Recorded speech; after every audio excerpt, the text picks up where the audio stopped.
School जिसे शिक्षा का मंदिर कहा जाता है और हम समझते हैं कि हमारा बच्चा अगर स्कूल चला गया मतलब वो पूरी तरह से सुरक्षित है, अब हमें टेंशन करने की ज़रूरत ही नहीं है।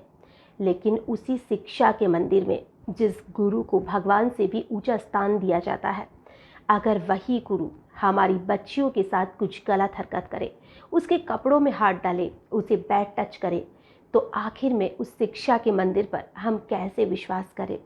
क्या बीती होगी उन माँ बाप पर जब उन्हें ये पता चला होगा कि जिस जगह वो अपने बच्चों को पूरी तरह से सुरक्षित समझकर भेजते हैं, उस स्कूल में, उसी मंदिर में उनकी छोटी छोटी मासूम सी बच्चियों के साथ ऐसी हरकतें होती है जिसके बारे में सोचकर भी हर माता पिता की रूह कांप जाती है। आज की जो मैं आपको सच्ची घटना बताने वाली हूँ, ये घटना एक स्कूल की घटना है और जब आप इसे सुनेंगे तो आप भी अपनी बच्चियों को लेकर कुछ ज़्यादा ही सतर्क हो जाएंगे। नमस्कार, आदाब, सत श्री अकाल। मैं हूँ नंदिनी यादव। आज जो मैं आपको घटना सुनाने वाली हूँ, ये घटना भी हमेशा की तरह एक सच्ची घटना है और ये घटना है छत्तीसगढ़ की। छत्तीसगढ़ में एक जिला पड़ता है नारायणपुर और उसी में एक गाँव पड़ता है इरका गाँव। उसमें एक गवर्नमेंट स्कूल है जिसमें जो लड़कियां हैं वो पढ़ने के लिए आती है, जो अधिकतर लड़कियां गरीब घर की है या कहें कि मिडिल क्लास फैमिली की है। और उन्हीं बच्चियों में जो उनके जो टीचर हैं वो उन छोटी छोटी मासूम सी बच्चियों के साथ कुछ ऐसी हरकतें करने लग जाते हैं कि उस स्कूल में आने के लिए बच्चियां डरने लग जाती है। एक बार एक 8वीं क्लास की लड़की थी और वो लड़की जिसका नाम सौम्या था, हालांकि ये बदला हुआ नाम है, हम किसी भी बेटी का सही नाम बताकर उसकी इज्जत को ख़राब नहीं करना चाहते हैं। तो जो सौम्या थी उसको फर्स्ट टाइम पीरियड्स आए थे, तो जो सौम्या थी वो बहुत ज़्यादा नर्वस थी। वैसे सौम्या एक चंचल लड़की थी, हमेशा खुश रहने वाली लड़की थी। और जो सौम्या थी आज बहुत उदास थी, वो जानती भी नहीं थी कि आखिर उसके साथ क्या हो रहा है। तभी क्लास में वो अपनी एक फ्रेंड को कहती है कि यार मेरी बहुत ज़्यादा पेट में दर्द हो रहा है। तो उसकी फ्रेंड कहती है कि तुम्हें क्या हुआ है, कि क्या हो गया तुझे।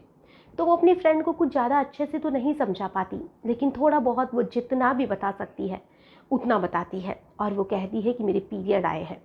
जो उसकी फ्रेंड थी वो भी नहीं समझ पाती है क्योंकि वो एक 8वीं क्लास की छोटी सी बच्ची थी। तो वो ज़ोर से चिल्लाकर बोल देती है कि ये क्या होता है। तभी जो क्लास के बाकी बच्चे या जो टीचर उन लड़कियों को पढ़ा रहा था वो भी सुन लेता है। वो उस टाइम तो कुछ नहीं कहता, वहाँ से चला जाता है और जाने के बाद में वो उसी लड़की को बुलाने के लिए किसी बच्चे को भेजता है कि सौम्या को बुलाओ। सौम्या वहाँ पर चली जाती है और जो टीचर था वो सौम्या से कहता है कि क्या हुआ तुम्हें। वो कहती है सर कुछ भी तो नहीं हुआ है। तो वो कहती है तुम्हारे पीरियड्स आए हैं। तो वो कहता है कि सर कुछ नहीं। तो सर जब जोर देकर उसे बोलते हैं तो वो बहुत ज़्यादा शर्माती है, झिझकती है, डरती है। वो खुद नहीं समझ पा रही थी कि सर उसे क्यों पूछ रहे हैं। तभी टीचर कहता है कि जब तुम्हारे साथ ऐसी दिक्कत थी तो तुम स्कूल ही क्यों आई। अब सौम्या समझ नहीं पा रही थी कि उसने स्कूल आकर शायद कोई बड़ी गलती कर दी। तभी वो टीचर कहता है कि कल 500 रुपये फ़ाइन लेके आना। अब उसे यही नहीं समझ आ रहा था कि किस चीज़ के 500 रुपये मांगे जा रहे हैं। अब एक गरीब परिवार की लड़की जिसके माता पिता मेहनत मजदूरी करते हैं, दिहाड़ी मजदूर है, वो लड़की आखिर कैसे अपने घर वालों से जाकर 500 रुपये मांगे और क्या कहकर मांगे कि किस चीज़ के वो पैसे मांग रही है। उसे कुछ नहीं समझ पा आ रहा था। तभी वो कहती है कि सर मेरे घर वालों के पास इतने पैसे नहीं है, मैं कहाँ से ला कर दूँ। तभी वो टीचर कहता है कि पैसे तो तुम्हें ला कर देने ही पड़ेंगे। वो कहती है कि सर मैं नहीं ला पाऊँगी। तो वो टीचर कहता कि ठीक है, क्योंकि वो टीचर जानता था कि वो लड़की 500 रुपये नहीं ला कर दे सकती है। वो एक बेहद गरीब परिवार से आती है और वो अपने घर वालों को कहेगी भी तो किस चीज़ के पैसे मांगेगी। वो शायद शर्म के मारे ही कुछ नहीं कह पाएगी। तभी जो वो टीचर था वो उसे कहता है कि ठीक है, अगर तुम पैसे नहीं दे सकती हो तो आज जब स्कूल की छुट्टी हो जाए तो तुम कुछ देर के लिए यहीं रुक जाना और इसी लाइब्रेरी में यहाँ पर आ जाना। वो लड़की नहीं समझ पाती है कि उसके साथ ऐसा क्या हो रहा है, उसको क्यों बुलाया जा रहा है, लेकिन वो कहती है सर ठीक है। अब वो जैसे ही स्कूल की छुट्टी होती है वो लाइब्रेरी में जाती है और वो टीचर वहीं उसका वेट कर रहा था। अब वो उसको टच करने लग जाता है। उस लड़के को बहुत बुरा लगता है, वो नहीं समझ पाती है कि उसके साथ क्या हो रहा है। वो उसके साथ ज़बरदस्ती करने की कोशिश करता है। तभी वहाँ पर एक दूसरा टीचर भी आ जाता है और वो भी सौम्या के साथ वैसा ही करता है। अब सौम्या वहाँ से डरती डराती भाग जाती है। अब जब वो वहाँ से भागती है तो उसके बाद में वो अपने घर वालों को कुछ नहीं बता पाती, क्योंकि एक 8वीं क्लास की बच्ची, हम कुछ समझ सकते हैं कि वो क्या बताएगी अपने घर वालों को। वो हर चीज़ को लेकर डरी हुई थी। साथ ही उसे धमकी दी गई थी कि अगर उसने घर वालों को कुछ बताया तो उसके घर वालों को जान से मार दिया जाएगा। और उसके बाद में उस लड़की को कहा जाता है कि अब तेरी फ्रेंड का नंबर है, कल उसे भेज देना, और अगर वो नहीं आती है तो फिर तेरे साथ तो बुरा होगा ही, साथ ही उसके साथ भी वैसा ही होगा। अब वो अपने दोस्त से कहती है कि तुम्हें सर ने बुलाया है। अब सर के पास जब वो लड़की जाती है, सेम उसके साथ भी वही होता है कि तुम्हारे ऊपर 500 रुपये का फ़ाइन है। वो लड़की कहती है कि किस चीज़ का? तो जो टीचर था वो उसके ऊपर यूं ही ज़बरदस्ती का आरोप लगा देता है कि तुमने जो चीटिंग की है या तुमने जो भी किया है। अब वो लड़की नहीं समझ पा रही थी कि सर मैंने कुछ नहीं किया। तो सर कहते हैं कि नहीं, तुमने किया है और कल 500 रुपये लेके आना। अब वो बच्ची अपने घर वालों को जाकर बताने की बिल्कुल स्थिति में नहीं थी। उसके साथ भी वही चीज़ रिपीट की जाती है। अब उस स्कूल का एक प्रधानाचार्य, साथ ही 3 टीचर, चारों लोग मिलकर उस स्कूल की लगभग 20-22 लड़कियों के साथ ऐसी ही हरकत करते हैं। और इन्हीं हरकतों की वजह से अब जो बच्चियां थी वो स्कूल आने से बहुत ज़्यादा डरने लग जाती है। अब उन्हें नहीं समझ आ रहा था कि आखिर वो क्या करे, वो कैसे स्कूल जाए। बच्चियों को ये भी डर था कि अगर हम घर वालों को बता देंगे तो घर वाले हमारी पढ़ाई छुड़ा देंगे और हमारे जो पढ़ाई को लेकर सपना है वो टूट जाएगा। अगर स्कूल जाते हैं तो वहाँ पर जो टीचर है वो उनके साथ बुरा करते हैं। आखिर वो बच्चियाँ करे तो क्या करे।